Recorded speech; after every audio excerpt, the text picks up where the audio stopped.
Okay, let's dive in. Imagine for a moment a world really fundamentally transformed. We're talking about a new era, but one that's supposedly unfolding, well, right now, not far off. And it's not just happening to the planet, is it? The idea is it's happening through the planet, and maybe most importantly, through you. It's quite a concept. It really is.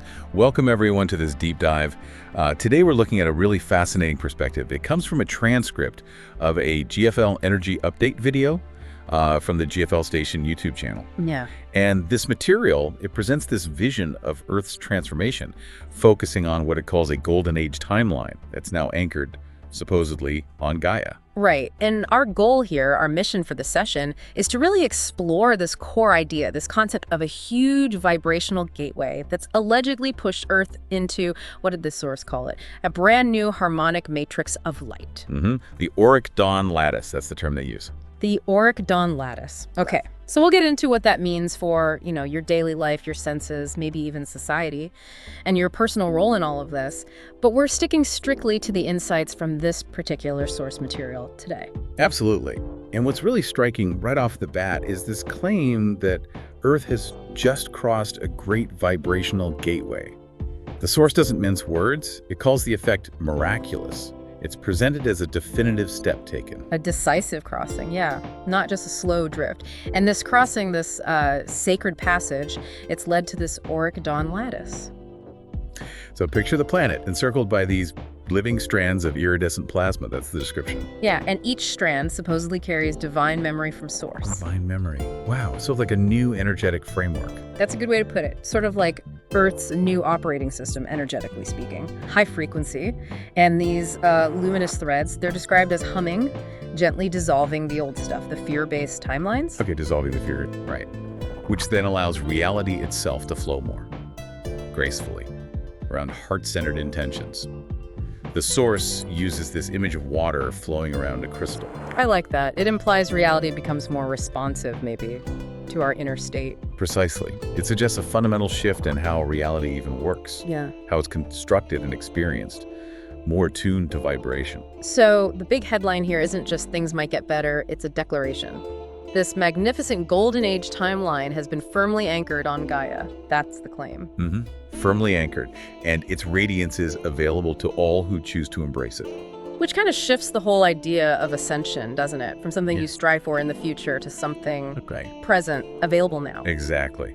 And the material even points to a specific event, a great cosmic alignment during the last solstice. It claims this alignment permanently anchored Earth onto the Golden Age trajectory. Permanently anchored. That's strong language. Very. It says, from that moment, the ascension path became the dominant reality for Earth. And put it quite dramatically, the bridge to new Earth is no longer a wavering possibility. It is a golden highway under your feet. A golden highway. Wow. Okay, so that's the big picture, the planetary scale. But how does this touch down in our lives, day to day? Right, the personal experience. Yeah. Well, the source suggests many people might have felt things physically during this shift. Things like sudden dizziness, ringing in the ears, or unprovoked waves of joy. Okay, yeah, I think some people have reported things like that. And the source frames these as positive signs. It says it's your multidimensional selves coming into alignment with the new song of the earth. An internal tune. An internal tuning. And it gets more specific, doesn't it, about the body? It does. It explains that your entire spine from root to crown was tuning itself like an instrument to match Gaia's higher frequency. Tuning like an instrument. So if our bodies are recalibrating like that, what does that mean for time? How we experience time. That's a key point the source addresses. It says, time as you used to know it has far less influence. The old ways, calendar, clock. They don't dictate things anymore. Apparently not in the same way, because resonance now governs momentum. That's the phrase used. So in this Oric Dawn reality, what you hold in steady, loving focus blossoms into form more quickly than ever before. Faster manifestation. Faster, yes, but it's also because the collective field is no longer weighed down by the drag of judgment and fear. The conditions themselves have changed. Okay, so the energetic environment is clearer, less dense. Makes sense. And what about our senses? Does it feel different? The source says daily life feels noticeably different to your senses. The light itself, it carries more information now as biopotonic energy.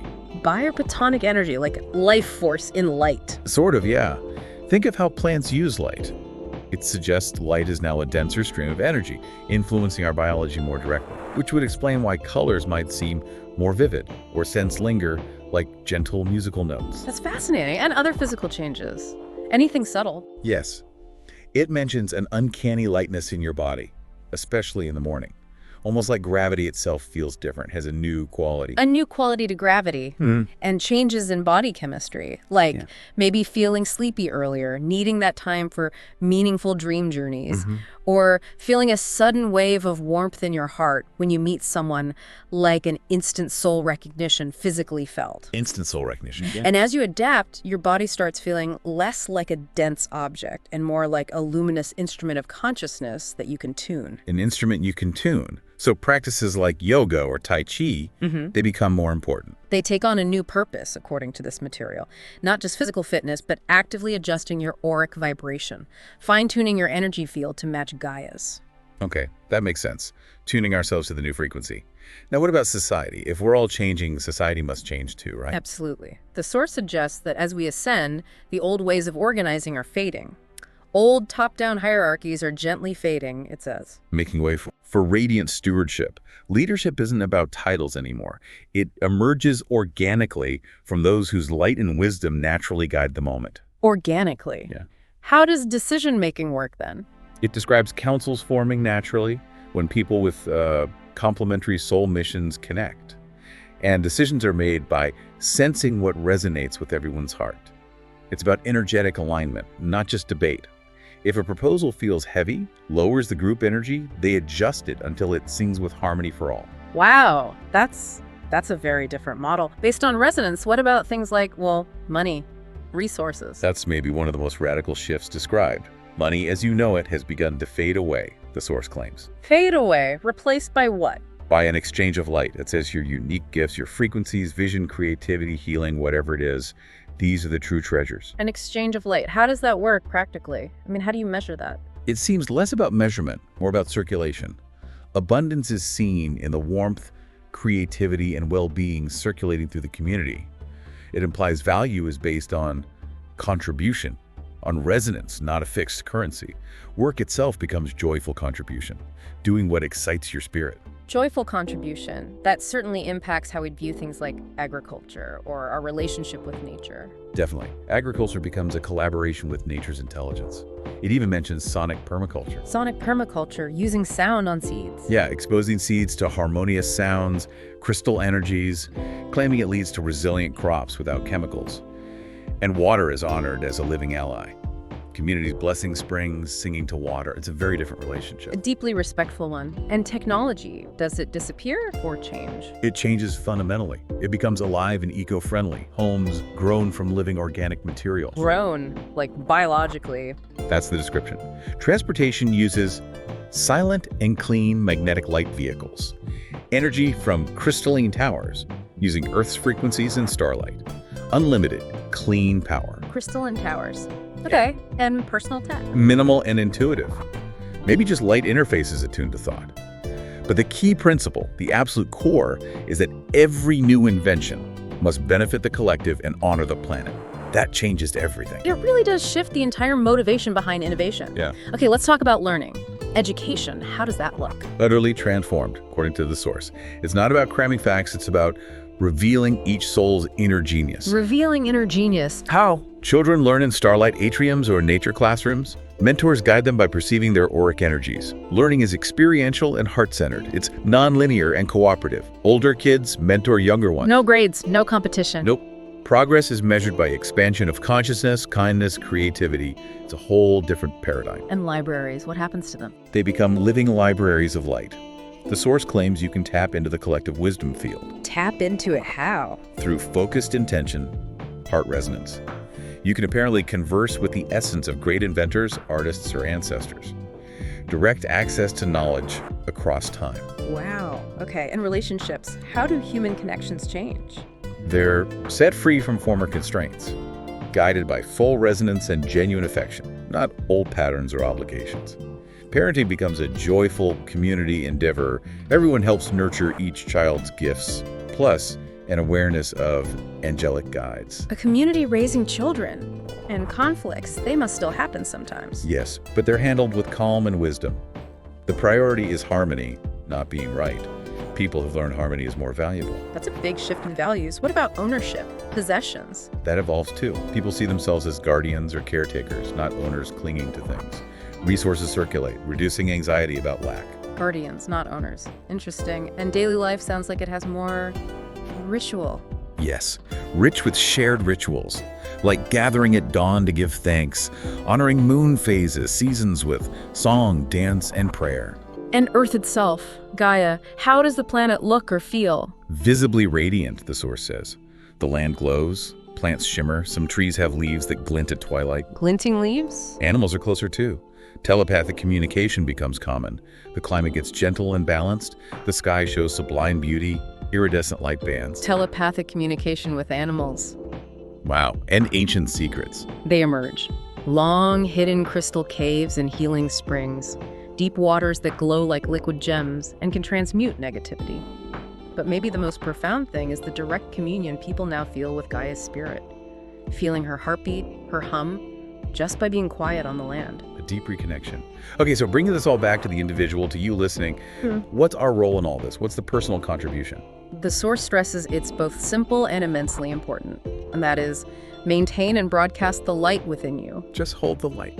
Essentially, yes. The frequency you hold in your heart is your greatest contribution to the whole. That's the core message. Okay, and how do we do that? Any practical advice? It suggests starting each day with a moment of intentional alignment. Deep breaths, tune into your soul's song.